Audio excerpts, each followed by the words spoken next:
Hi guys, I'm Dos and this is the DBG channel.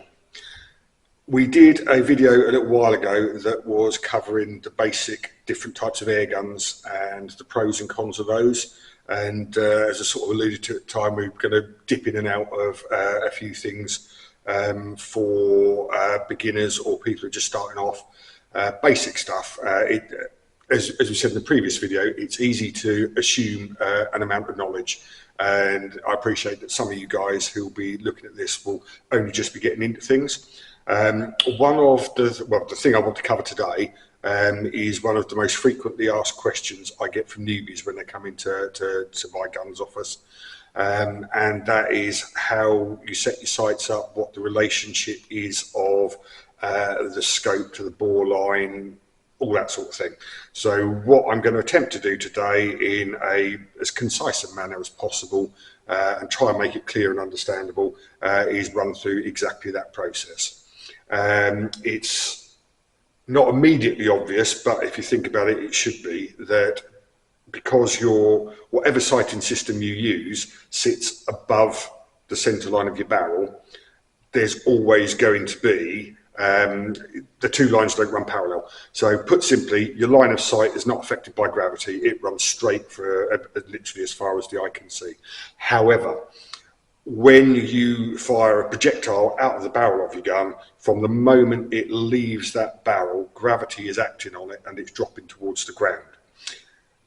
If, as we've just covered, your barrel and your sight line are separated by whatever amount, and obviously that'll depend on the sighting system, particularly in this day and age of night scopes, digital vision and stuff, which we'll touch on very briefly later, because they have their own little bits of trickery that sort all this for you. But because those two things are separated, it's not immediately obvious, but it should be that the barrel is in effect tilted upwards for your line of sight, because it has to get that pellet from there up to your line of sight. What we're going to do is do a very simple diagram to help explain this in a way that's hopefully clear and understandable. If this is your line of sight, be what you look through your scope or anything like that, your barrel effectively and your gun therefore would be, this is exaggerated to make the point, pointed upwards like that. The idea behind that is that obviously to counteract gravity and to cover for the fact that your barrel line is beneath your sight line, it has to be canted upwards to get that projectile up to cross your line of sight.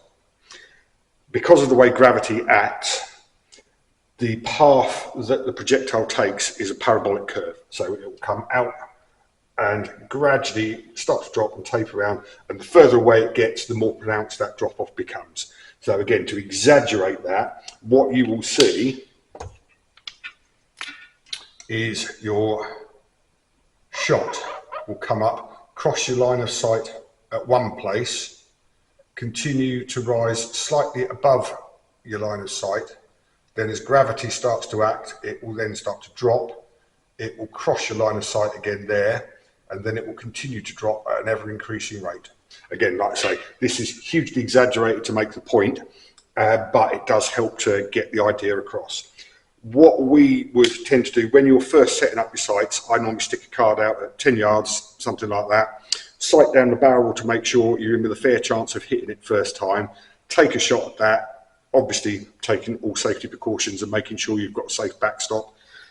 See where your shot lands on that card and then adjust your sights so it's sort of more or less where your point of aim is. With a 2.2, this point on a legal limit rifle, if you're going to set up a zero for about 30 to 35 yards, obviously this is dependent on caliber, pellet weight, muzzle energy and all that type of thing, but as a rough rule of thumb that's going to get you on a card to get sighted in, if you're crossing here at 10, your second cross, which is confusingly called your primary zero, is at 30 to 35 yards. That would be rough ballpark for a 2.2. If I'm setting up a 177, again, rough ballpark, and it does make a difference the height your line of sight is above the barrel, etc., etc. But again, rough ballpark to get it on the card so that you can then fine tune for both your 0 points.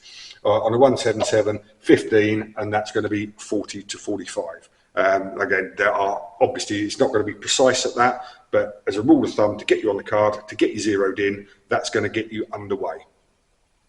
Hopefully that sort of makes sense. When you're considering these points, obviously at that point and that point, you'll be able to aim dead on at your target, and once you've adjusted your windage and elevation turrets, you're going to be striking absolutely spot on that. The bit where the skill comes in is then working out where you need to aim on the bits that aren't that point and that point. And this is governed by two things called hold over and hold under. Now, if you are aiming in this region here, so before it gets to the first crossing point here, you are going to be using hold over. So you're effectively going to be aiming over the top of the point you want your pellet to hit, so that you're allowing for that distance because the pellet is climbing up to reach that point. So hold over is applied here. At the points between here and here, if you aim dead at your target, the pellet is going to strike high. So what you're actually going to do is you're going to hold under. So you are going to put your crosshairs underneath where you want it to hit, and that will then result in a strike where you want it to. Obviously, again, this is a curve, so it's not going to be by exactly the same amount between all of that. And then once you get past this point, so past your primary 0 or the second intersection that's dead on, you'll be going back to hold over because your pellet is going to have dropped below your line of sight, so you will need to aim above it to allow for that drop. Now, the precise amount that this drop is, or the elevation above in the points between, there are ballistic calculators. You can use those to help predict it, but it's not 1,000,000% precise. The most reliable way of doing it is to actually do the hard yards and sit down on the range and pop out cards at 5-yard intervals. You can then put an aim point on each of those cards, aim at that aim point, do a group of at least 5, so you've got some consistency. Wherever the center of that group is, put that against your reticle so you can see where that lands on the reticle compared to your aim point, and that point on the reticle then becomes your aim point for that distance. If you repeat this every 5 yards, I always do it from 5 yards out to 50, but if you do it every 5 yards for that, you will then end up with a map of your particular combination's ballistic trajectory. What I generally tend to do then is then print off an image of the reticle, record those ranges against the aim points on the reticle, and you've then got a card that you can either laminate and pop on your pellet pouch, or stick it on your scope or on your stock, or whatever you want to do, but you've got an easy reference point so that you can check to make sure that's hitting in exactly the right place. Every time you change something, whether you change pellets, whether you have work done to your gun, whether you change a scope, whatever, unfortunately you do have to go through this process again. It is quite a lengthy process. I find it quite therapeutic to do. Some people find it quite tiresome to do, but it is the only reliable way to work out where your aim points need to be. I did mention very briefly earlier digital day and night scopes. These are phenomenal bits of kit, and they have, the best ones certainly, having them a ballistic calculator. You can load into that certain parameters such as your muzzle energy, velocity, pellet weight, distance of your sight line above the bore, ballistic coefficient of the ammunition you're using, etc. And it will then calculate and automatically give you a corrected aim point for the distance that you rangefinder at, the ones that have got a built-in rangefinder, obviously.